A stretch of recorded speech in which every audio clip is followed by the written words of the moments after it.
This is our pro dashboard. So this is the account that goes with every team membership that we have. So if you are a coach or an instructor and you want to do a team membership, this is the app that you're going to see.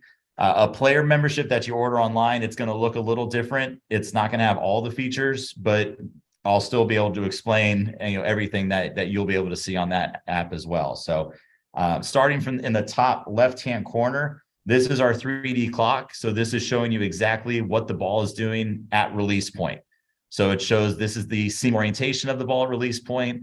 The yellow triangle is your player's arm slot. The blue is spin direction. And the blue line around the ball, that's your spin axis. So that's showing you the tilt of the ball. My favorite feature here, this is that it's orange. It looks like a fingerprint. That's the last touch of the ball. That's showing you exactly where the fingertip is coming off the ball at release point.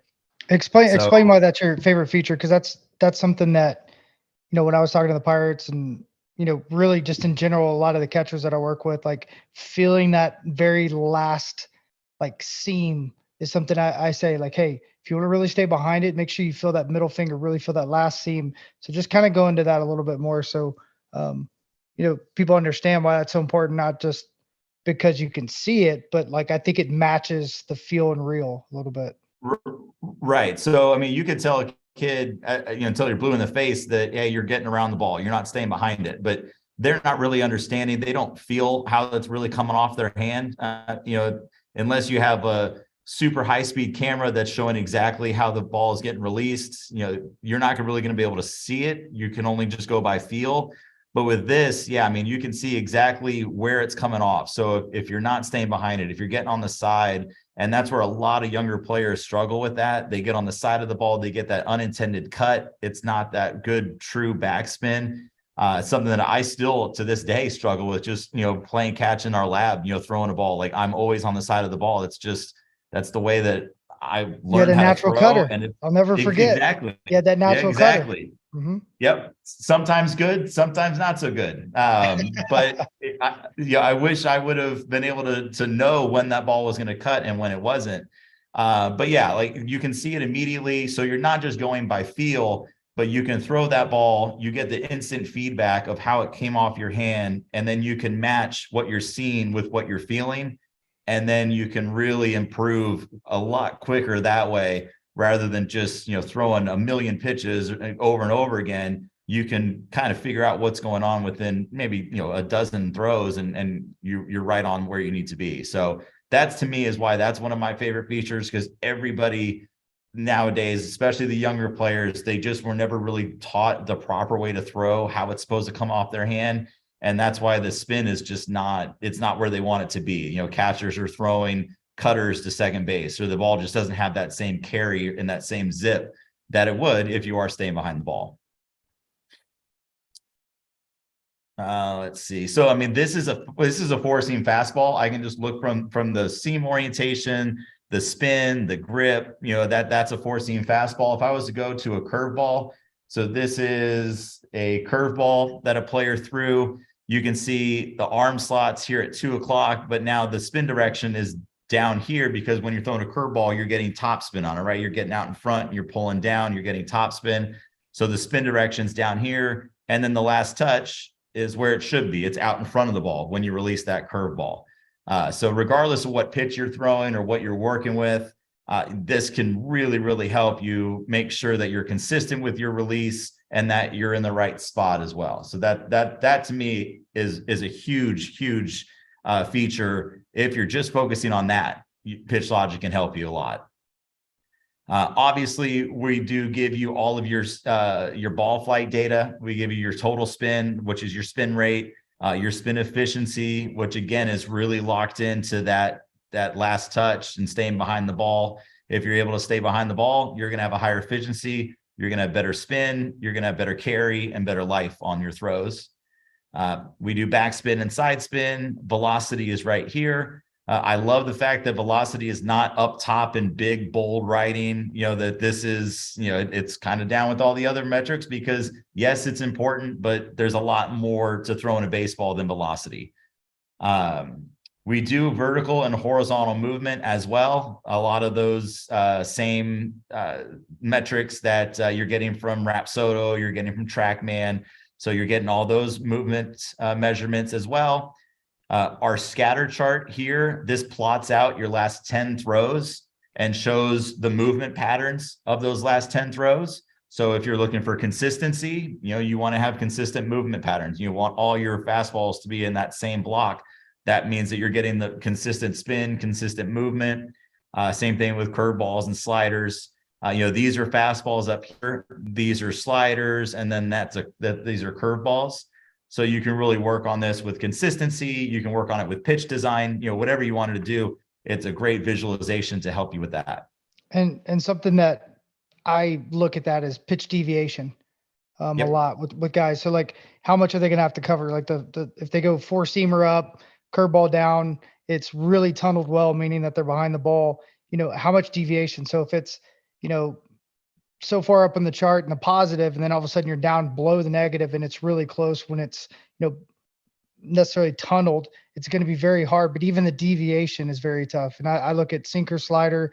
I even look at four seam and slider at times, or whatever it can, where you see that deviation, because kids don't really understand, like maybe they're not able to read the hitter, but maybe they can understand themselves. Like, hey, like for you, like you had a ball that would run away and you had a ball that would cut. So like, you really didn't have one that just went straight.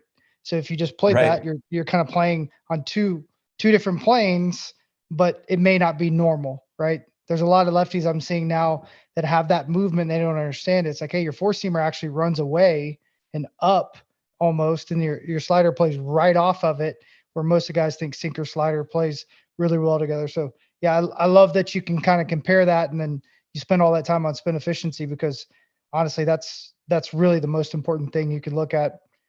How well am I really working behind the ball, getting that true spin that I can get.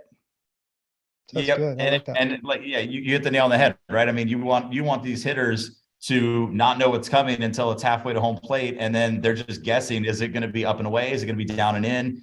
And when you have that large deviation, you're just making it even harder for the hitters. So yeah, and that's why, talk about pitch design. Like, this is perfect to make sure that you are, getting that large deviation, that you're not just throwing everything in the same spot with the same movement patterns, that, you're making it a lot harder for the hitters to cover that plate.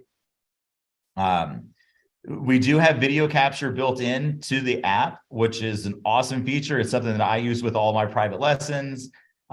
What you do, you hit this record button here, and then this is your viewfinder. I'm going to just close that. So now that these are red, it's ready to record. So now when you throw the pitch, or you make your throw to second base, whatever you're doing, when you throw the ball, it's not only going to get the data for that throw, but you're going to get the video clip for it as well. The app will start recording when you start moving the ball, and then it'll stop recording when the ball stops. So you're going to get the data. And then if I hit play, we can see Robbie make this throw. You've got the video for it as well. You can take this scrubber, you can break it down in frame by frame and go super slow motion. And the beauty of this, because it's all Bluetooth, there's no Wi-Fi needed, there's no plugs or power source, nothing like that. You can put the device wherever you want. So this pitcher decided to put it at this angle. I prefer to put my tripod right here on the open side of a pitcher. You can put the device behind the pitcher. You can put it behind the catcher and have him throw to second base and watch that video of him throwing, watch the ball flight and all that. So you have the freedom to really use the video capture however you want. It does up to 240 frame per second. So it's high quality video. You can easily break it down frame by frame. You can save it to your device. You can share it. You can do whatever you want with that video, but that's a really important feature for me, at least with my lessons, and being able to actually see what's going on and then combine that with the data. And something I played around with during the year is setting up the iPad on one side with the ball, and then actually taking my iPhone and getting behind them and do that slow motion capture. So that way you can take, all right, that ball felt really good out of my hand. This one didn't. And you can actually match and they can see, okay, well, oh, I started to clear my front side way too soon. I didn't really ride down the mound and grab the ground to work over that front side or against it, however you use that terminology. But yeah, I try to give them as many different looks and understanding to see if you can get that spark.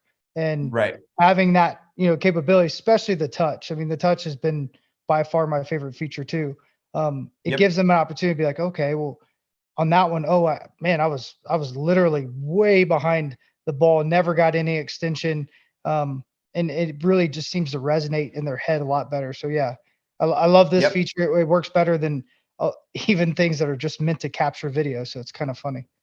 Right. And it's fully automated too, which is nice. You don't have to worry about hitting pause and record. I set up my tripod and I connect the ball, I hit the record button, and I don't have to worry about anything. I know that every pitch is going to get recorded, the video, so we can break it down later on and, just kind of see if there's anything to work on. Like you said, any deficiencies, any inconsistencies, you can easily detect stuff like that. So, this next feature, so this is something that is not available on the player app, but it is available on the coaches app. This is our 3D Explorer.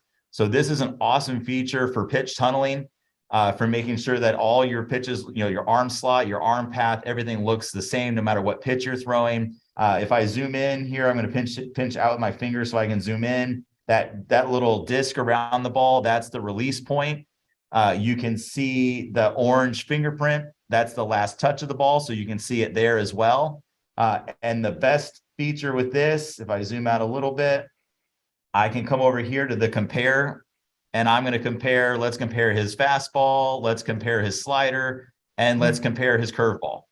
So you can overlay up to 5 pitches at a time to make sure that he is in fact tunneling, that he's not changing his arm path, arm slot, release point, that everything looks the exact same throughout his entire delivery on every single pitch. Obviously, this yellow looks a little different. He came out a little bit further than the other throws. So this is something that I would work with this pitcher on. Like, you changed your arm path just a little bit on that curveball. It could be tipping a pitch to a hitter. If you're, something changes, a hitter's alarm bells are going to go off and they're going to know that this is something different. So, obviously as a pitcher, we want everything to look identical. That's what makes DeGrom such a good pitcher, right? I mean, he throws 100 with a 92-mile-an-hour slider, but it's out of the same window. I mean, halfway to home plate, hitters they have no idea what's coming, and it's just a guessing game. But that's something that is really important for the higher level guys to ensure that they are tunneling properly, that they're not giving anything away. And Kurt, go ahead and zoom in and show that the curveball release, the slider release. You're gonna see immediately like how different it is. Look at the fastballs; they're really connected, and then the curveball is just way over here. So even the release point is completely different. But if you go to the chart at the bottom, if he could blend that slider and curveball together, it's a great sequence. Right. Because that slider is coming in, it says what, 83.9, that curveball. So as a hitter, I see that slider, I think I'm on time. All of a sudden it's a slower breaking ball and it came out of the same slot. It's almost impossible. Some of the worst guys to face were like that. Yeah, you can see that right here, that green and red. I mean, they're getting released almost the identical spot. And then you can see the separation about halfway to home plate where it really starts to separate. So, that's something to really focus on if you are, looking to, get to the next level, like make sure that you're not tipping anything. That you could have the nastiest changeup or the nastiest breaking ball, but if you're tipping the pitch, if they know what's coming, a good hitter is either going to lay off of it or he's just going to stay back and just smack it, and let the ball travel and hit it, wherever it's pitched. So, for the most part, the most successful pitchers are the ones that hide their pitches, throw it from the same tunnel spot, and the hitter has no idea what's coming until it's too late. Right. And if you don't know how to do that, you better learn how to read swings really, really fast. Yeah, that's right. Or just really trust your catcher. Yeah, that works too. Yeah, you were always good at that, my man. Yeah. No, I did not shake you off a lot. You're always good with me. I loved it. Yeah. So this is our delivery tab. So this is showing you, again, this is something that really differentiates us from a lot of the other systems out there. Is we're not modeling, we're not projecting what the ball is going to do. We're telling you exactly what the ball is doing from the time it starts moving in your delivery until the time it stops. So we're giving you your backward extension, which is how far back the ball goes based on its set point. Forward extension is how far out in front they are at release, which to me, this is a very important metric. It's something I work on a Huge. lot, especially with the younger guys. Explain that a little bit Um, more, because like my high school coach was Strider's high school coach. yep, Strider's maybe 5'11", 6 foot. And the number one focus he has is his extension. Now I thought that was yep. kind of interesting, right? And he's in the 92, 93 percentile in extension for how small he is. And when you start to understand it, I mean, you're releasing the ball closer to plate, so that perceived velocity completely changes. And I'll let you take it away from there. Yeah, of course. So, I mean, that's something that I was taught at a really young age that just like you said, I mean, it's common sense, right? If you're throwing the ball closer to home plate, you're making it harder on those hitters. So, a 90-mile-an-hour fastball, the perceived velocity is going to be like 94. If you're releasing it a little bit further out in front, you're cutting off that distance. So I work on that a ton with my guys, driving off the rubber, getting down the hill, getting that good extension. And that's what this number here is showing you. When you come set, it's giving you the distance out in front of that set point when you release the ball. So for me, I try to get my guys at least how tall they are, very much like a stride length, right? I mean, you want to be about how tall you are, if not more, within reason. You don't want to be leaping towards home plate. You don't want to do anything like that. But if you're driving off that back leg, getting down the hill, you're using your whole body, you're cutting off the distance to home plate. So not only, you are going to be throwing a little bit harder, but you're also cutting off that distance. So the perceived velocity is a lot harder as well. So I tell guys, instead of throwing a fastball belt high and it gets crushed, maybe he fouls it off that time. Or if he fouls it off, if you're able to get down further, maybe he swings and misses because that perceived velocity is just a little bit higher. So that's something that I really focus on, especially the younger kids, the ones that they're first learning how to throw on the mound and, fine tuning their mechanics. But it's really something that anybody can use to just ensure that A, they're getting down the hill, but also B, that they're consistent with the release point too, that they're not, varying by, 6 inches or a foot from one throw to another. Because I always tell guys, the more consistent you are on the hill, the more consistent the location is going to be able to be as well. You're going to be able to hit spots. You're going to be able to throw the ball where you want to. If you're inconsistent with release point and arm slot and all that, it's just a guessing game where the ball is going. And one of the comments I got recently was, well, I don't want to make them think any more than they have to. And I said, there's some guys that need to think more than they think they really need to. That's the reality. So meet the guy where he's at and understand that, like, it may be an absolute game changer to show him that his, last touch isn't where it should be. It's not actually behind the ball. He's actually on the side of the ball or whatever have you. It's just the more information and especially the transparency like we're doing right now to really say, hey, why is this happening? And that leads me to the question I wanted to ask was, like, with extension and spin, do you see when guys are tired and start to, like, kind of break down a lot of times? I know with the arm slot, we always talk about that even when we were kids, but like extension and spin and obviously efficiency is going to start to kind of dial back a lot of times when guys get tired. Yeah, and we actually, it's a great question because we have been doing some studies on that as far as, when you're doing a full bullpen session, how your data starts to change, how the numbers change. And we have seen a big correlation in spin rate, in efficiency, and in the forward extension. Because not only is your arm getting tired, but your whole body's getting tired as well. So, things definitely change.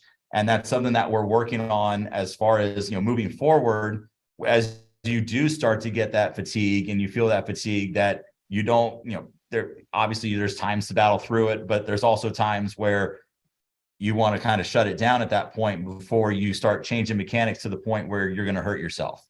You're going to, counteract one thing with another, and you're going to start using muscles the way you haven't been. And you end up doing something that, I wouldn't say like a, Tommy John or anything like that, but you can pull a muscle, you could just, strain something that you normally wouldn't strain because your body's tired and, your mechanics have changed. So that is something that we're working on. I mean, that's a big proponent, or a big, proponent for us as far as, arm care and making sure that, we're not only helping you get to be a better pitcher, but we're helping you stay out on the mound too. We don't want you in the trainer room. We want you out there throwing and, doing what you can for your team. So that's one big advantage to PitchLogic as well, is you can kind of monitor that throughout your entire session. Let's see, let me go to, and then, picking up on that. So after forward extension, so this is at release point. It shows that he released that at a -6-degree angle. And then at 55 feet, that's as the ball is crossing home plate.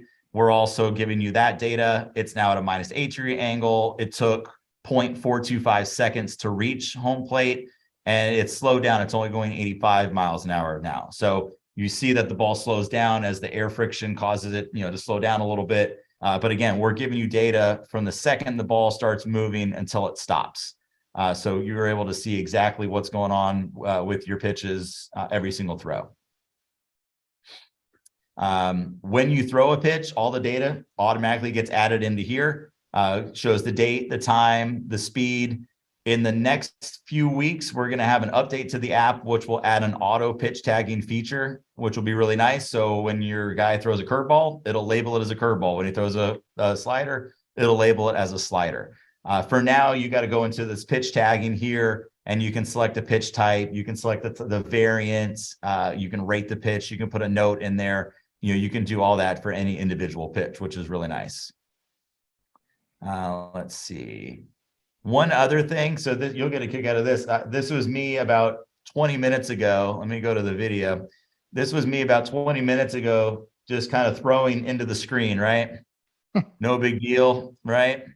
But you can see with the 3D Explorer, it kind of models out how far that ball would have gone. So this is our indoor long toss feature, which is really cool. If I hit this ground tab, this shows exactly how far that ball would have traveled. So I threw that ball at a +24-degree angle at 62 miles an hour. Well, we'll say round up to 63. Yeah, absolutely. We'll say 65 just for good measure. There you go. There you go. And it says that ball would have traveled 182 feet. It would have taken 2.6 seconds to land. It would have landed at a -32-degree angle.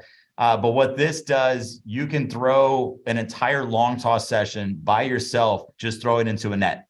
So if you're stuck indoors, if your players are stuck indoors during the winter, if it's raining, snowing, whatever it may be, it's not just throwing into a net and just doing busy work. Like, you can actually get a long toss session in and get it done properly. So not only can you stretch it out to a certain distance, you can keep it there for as long as you want. You can bring it back in. You're not just throwing into a net for 10 minutes and just, okay, I'm done. Most importantly for me is you're still getting all of this data as well. So not only it's a game changer. Yes, you can throw indoor long toss, but you can make sure that your arm slot staying consistent, that you have good spin. My spin's terrible on this throw. Look at my last touch. It's way underneath the ball. It's not, I did not stay behind. Look at the spin efficiency is terrible. So right away, I would know, I got to do better than this. Yes, I went 182 feet, but this isn't the way I want to throw a ball, So you're not only getting the work in, but you're making sure that you're doing it the right way. To me, that is a huge feature for this app that anybody can use and make sure that they're doing it the right way. And Kurt, think about you having this tool when you played. You throw the ball 9,000 more times in catch play than you do off the mound. Yep. And I don't know if you're seeing this, but there's a literal epidemic on bad catch play right now. And it's kind of sad. And it's hey, you can long toss indoors with something that'll actually tell you, hey, I want you to stay at that 35-degree angle and really work on the Jaeger throwing program. That's what he talks about. You're throwing a javelin. I talk about taking your dog on a walk, or taking your arm on a walk like a dog. It'll tell you exactly what you want, but now you can actually quantify it too. So I tell I literally don't try to sell this as a pitching tool. I try to sell this as, you want to be really good. This will give you the tools. during the off season to repeat your long toss and understand during season what's causing you to feel tired, why the days that you don't feel good. And then you start like taking notes and saying, okay, what did I do the day before? Oh, I had a big lift, really focused on the chest and triceps, couldn't get extension. So on those days, I really need to think extension more out front. And you start to match everything together. And then you take Right. ownership of who you are and full responsibility of your career. That's something I'm seeing less and less with kids, but the ones that do it, they are like a rocket ship forward. Yep. And Yep. it's kind of remarkable. And it's like, oh, well, even though this feature's here, that doesn't really matter to me. This is what I need. And they own it. And then all of a sudden they've realized a month later, wait, I do need that. It's just for something different. And that's the biggest thing. This is my favorite feature. I mean, Yep. honestly, because kids just don't understand, to create angles, long toss, and then what it feels like to pull it down. Can you bring your arm slot back in to a good area once you do your long toss and repeat it, maybe not with velocity, but just with that release. And I think it's so Right. important. Well, and it's also, this is great for bullpens, right? You're getting data, you're getting your spin rates, you're getting all that, everything you need for bullpens. And this is my biggest selling point with PitchLogic as well, is this just goes so much further beyond that. You can use it for catch play, for flat ground work, and then for the long toss. I mean, this is all about just getting the where you need to be to get the most out of your arm, and not, and not overdoing it, not changing your arm slot or your arm path, your release point, getting it to where it needs to be to maximize your potential. So many guys, like you said, I mean, the guys just don't know how to play catch anymore. They just don't. And, a lot of schools that have Rapsodo, they've got TrackMan, they've got all these high price systems. Those are great for bullpens and great for tracking like your game speed. But what are you doing in between bullpens? What are you doing in between your outings? Like, that's where you get better, right? I mean, that's where you're going to see the biggest increase in your spin efficiency, your extension, things like that, all these other metrics. So that's the biggest thing that we're seeing, especially in colleges right now that have all the bells and whistles. They're investing in PitchLogic because they know that they're not tracking 90% of their throws. And that's really when the improvement takes place. Yep. You're exactly right. Yep. I mean, that's really about it as far as the features go. There's one other thing I wanted to talk to you about, and this is our newest thing. And it does count your throws too. That count button. It does. Yep. Yeah. Yep. So that right way, like, I think it's hilarious when, there's people at UT. I just found out that like all their job is to do is just count the quarterback's throws, and I'm just thinking like baseball's been doing that for years. Like it's not that like difficult, so you can kind of look and see and keep up with all those matrix all at once. And I think it's empowering to the player. I mean, that's why, we did something with the Pirates, because they understand that to take that next step, they're going to have to empower the guys mostly when they're not with them. How can we give these guys an advantage to come in where we understand where they're at, what they've been doing, not just by hearsay, but a little bit more than that.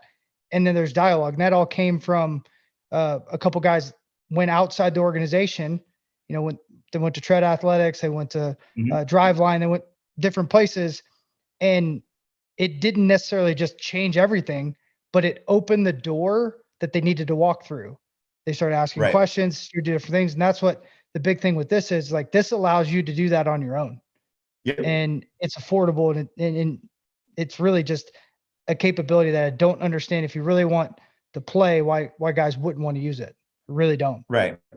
And I think you said the right word. It really empowers the individual player and puts all this into his hands, where he doesn't have to wait until next Thursday to throw a bullpen with a Rapsodo at his facility. He can use this every day to track how it's coming out of his hand, the type of spin, the movement, all that. And then, velocity, yes, that matters too, but there's so much more to it than that. But it really does empower guys. And, so it does do a count. Yes, it counts how many pitches you've thrown in that session. And then once you throw a pitch right here, it'll show the age of the pitch as well. So it's like a timer. I mean, my bullpens were rapid fire. I would probably throw 60 pitches in a 15-minute bullpen. You know, like I was get it and go, get it and go. This is a way that, you know, as a coach or even as an individual, you can monitor that and make sure, look, I don't want to throw a new pitch until 30 seconds. Like I want to give myself 30 seconds before I throw another ball. There's a pitch clock. You can't do that anymore. You got to go faster. Right. Yeah, that's true. That's true. But that is there for you as well, just to keep track and keep ownership of not only how many throws you have, but, you know, just the timing as well to make sure you're not, you know, just doing rapid fire and going too fast. One thing, so this is our share button. I didn't want to skip this. So this is one of my favorite things to do when I'm doing lessons. So you can share video, you can share a screenshot of what you're looking at, and it will email, you can text it, you can post it to social media, you know, you can send it wherever you want. The coolest thing about it is when you share the video, this is what it looks like. So it actually overlays some of the important stats there on screen itself. So, you know, you're getting your spin rate, your velocity, your efficiency, your arm slot and spin direction. So this is great if, you know, you hit a milestone and you want to show it off, you know, post it to your social media accounts. If a coach or a scout is asking for your data, or if you want to try to get more exposure for yourself or your kids or, you know, whoever it may be, easy to post this and share that with them. So the last thing I wanted to touch on, and this is our newest feature, and this is something that's been a real big hit for everybody. This is our scoring system. So what this does, let me get to a fastball that has a score already. So what this does is it gives you a score based on the attributes of your pitch. And it's an AI system that's based on millions of major league pitches. And what we do is we just kind of scale that up based on your age. But it's super accurate. It's what coaches are doing it, using it for baseline data, for assessments. What we do is we give you two different scores. We give you a skill score, which takes velocity out of the equation. So this is looking at all the other attributes of your throw other than velocity. This is made for flat ground work, for, you know, just messing with pitch grips or, you know, just throwing a light side, anything when you're not throwing game speed, but you still would like some kind of a score to see, you know, well, how effective would that pitch be? The way that the scores work, 100 is average, the higher number, the better. So this is very similar to a lot of scoring systems that big league clubs have implemented on their own. So very similar to what they're doing. The Stuff Score, this is a much more involved assessment tool. So if I was to click this, I'm going to hit OK. It's going to ask me, like, who do I want to assess? So you select a player from the roster, or if you have a player membership, it's just you. It'll ask, what level do you play? Are you 14U, 16U, pro, college, high school, whatever that may be.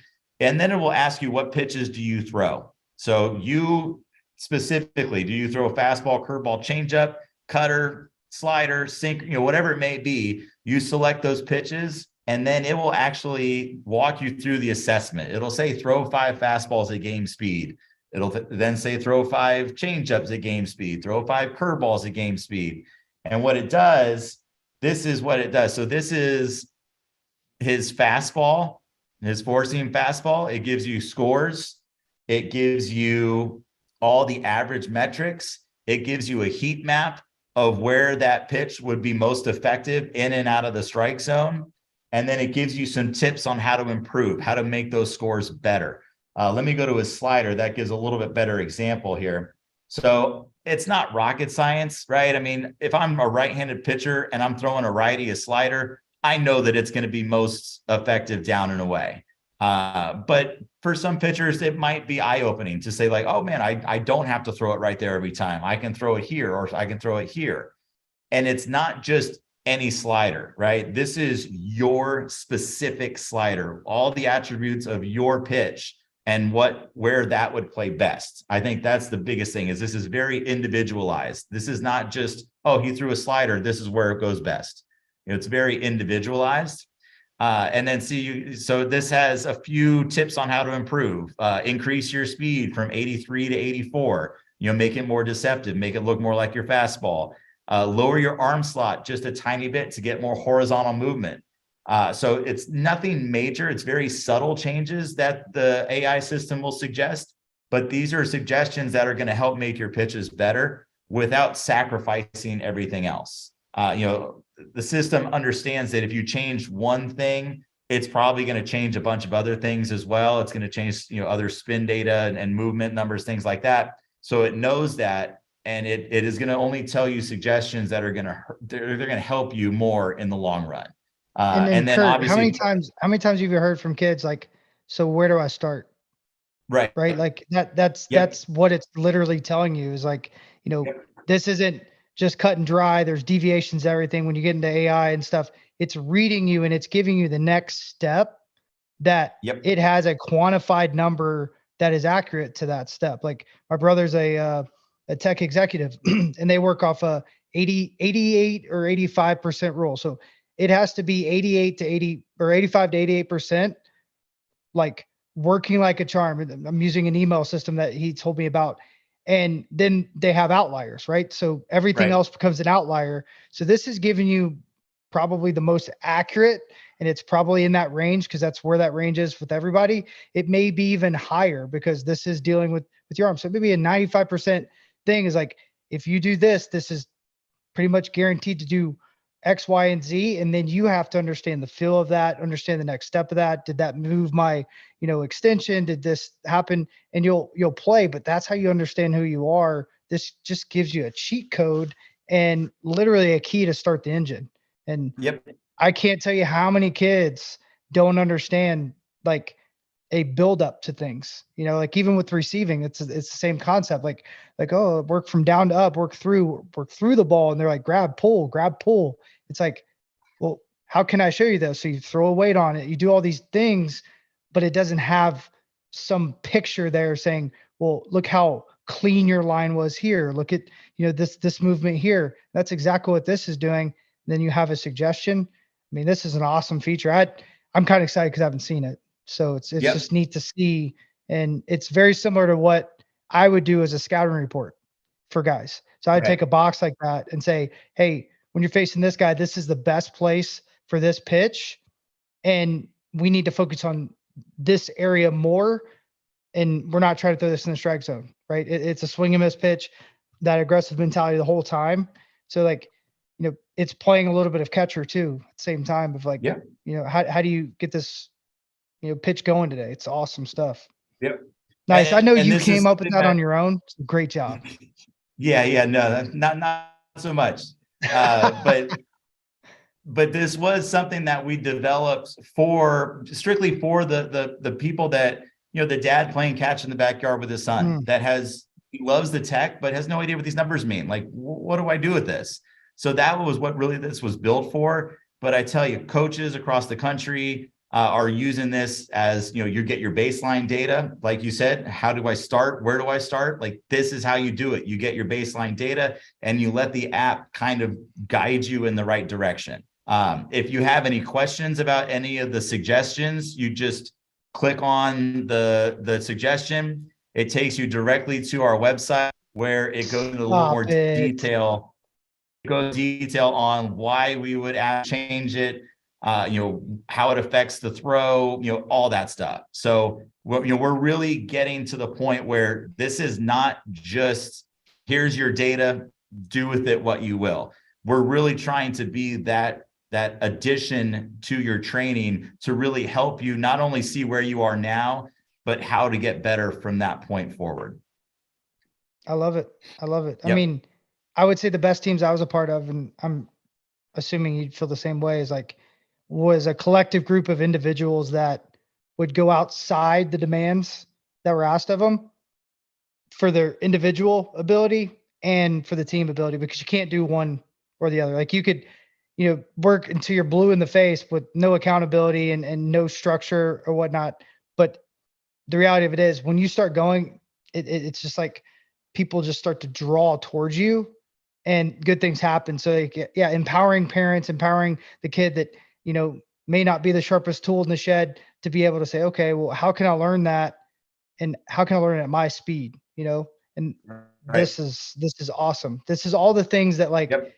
I get questions all the time. They're like, what do you mean? What do you mean? I'm like, well, here's this, and they don't even know what to do, but this is really, really good. Great job, team. Great job. Yeah. Yeah. And this is, I mean, well, I can't really take too much credit for this. I had nothing to do with any of the tech. As you know, I'm the baseball guy. Like I use it with my lessons. I understand some of the meanings of it, but there's still stuff that I'm still learning from and trying to figure out, like, but for the most part, it helps me and it'll help coaches out there.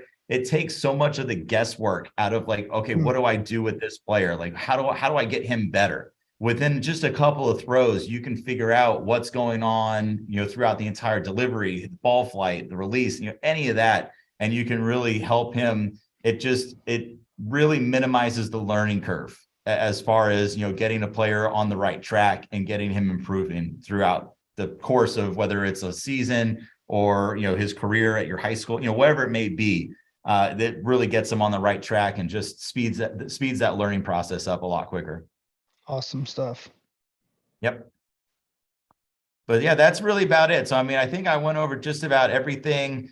Obviously any questions that anybody has, feel free to reach out to yourself. For me, I'm happy to do any of these demos with, any coaches, booster clubs, whoever needs more information, even if it's just just a parent that wants more information, I'm happy to help out and just spread the word. Cause this really is, I know it sounds corny, but this is an amazing product that my goal is to get this in the hands of every baseball player in America, because it's only going to help them get better. And it's just going to better the game as well. There's too many young kids nowadays that, their dads have the pocket radars and all they care about is just how fast they're throwing. And it's hurting them more than it's helping them, both mentally and physically. But with this, it just takes so much more into the equation, and it's easier to use. You connect it in 2 seconds, make a throw, and the data is right there in front of you. And as a player who played in the major leagues and pitched, you would 100% grab up this as fast as possible if it was going to enhance your career, right? Like there's no question. I wish I had this when I was pitching. I mean, we talked about it earlier, how my ball just it would cut, it would run. I mean, I'm sure catching me was not the easiest thing in the world, because I would just throw a four-seam fastball and it would do it. It had a mind of its own. If I had this, it would have taken me about 5 minutes to figure out why my ball was cutting. And I could have maybe developed a cutter to throw on purpose. And I would have had an additional pitch that would have extended my career. I could have, instead of just hoping that my ball moved the right way, I could have figured it out. So yes, I would get this in a heartbeat. It's not expensive. It's affordable. And the benefits that you would get from it's the most cost-effective thing that you can get as far as price versus benefits. Right. I mean, just think about the cost is $300 a year, right? Is that what that's the new cost? Really simple. And the reality of it is like, now take away 5 pitching lessons. Right. Right. Like I don't know the cost, but I'm kind of rounding in that cost. So say they're $50 a piece, right? You're at $250, take away 5 pitching lessons and then figure out somebody's lawn you can mow and you got $300.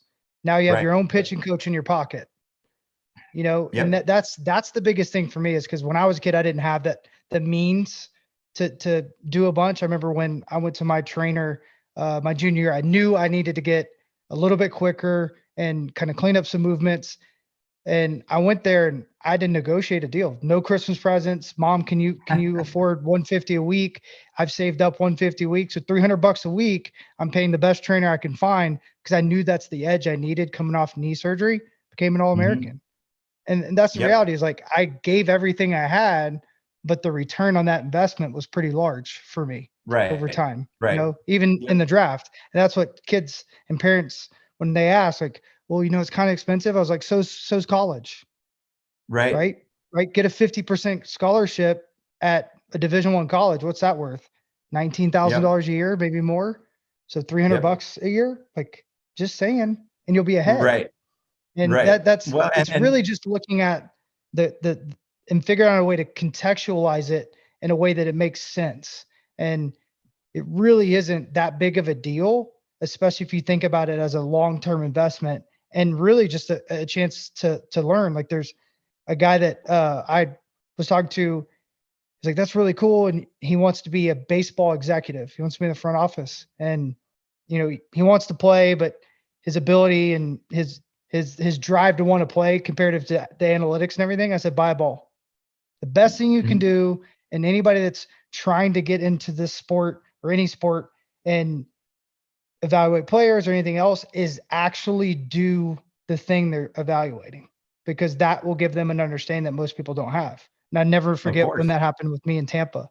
I asked the guys, I was like, why are you the only guy that talks to us? Is it because you're older? I was like, yeah, they call me grandpa first off, because I'm 33 and everybody else is 12. But Right. the reality of it is, when's the last time you put on a pair of shorts and hit fungos or came out and played catch? Well, sure enough, they came out the next day, and then they were in the locker room joking around, playing cards and everything else. I said, it's really, they just want to see that like you're part of the fraternity. And you know, there's a bunch of ways to use this. And I really, really love it. And I put my name behind it because I love it. And I don't do that with many things, because it really is something that I think could be a game changer. So it's really cool. And I mean, and with that $300 too, I mean, you don't need like a bullpen in your backyard. You don't need, you can throw the ball 10 feet into a net and it's still going to give you all that information. You know, you just go in the garage and just throw into a net 10 feet in front of you, and you'll be able to get all this information, throw, you know, do a simulated bullpen, long toss, whatever it may be.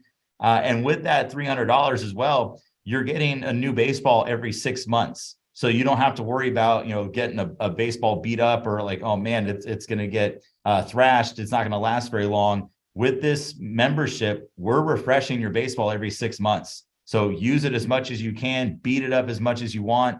It's durable. You know, it's not going to break. And then, you know, you get a new one every 6 months. So you get fresh leather and, you know, just start back over with a brand new ball. So price wise, you know, price shouldn't be an issue. If you're really looking to improve and, you know, get to that next level, you know, really level up your game, the $300 it just doesn't matter. It shouldn't matter, because, you know, again, the benefits just far outweigh any price, you know, that we could charge.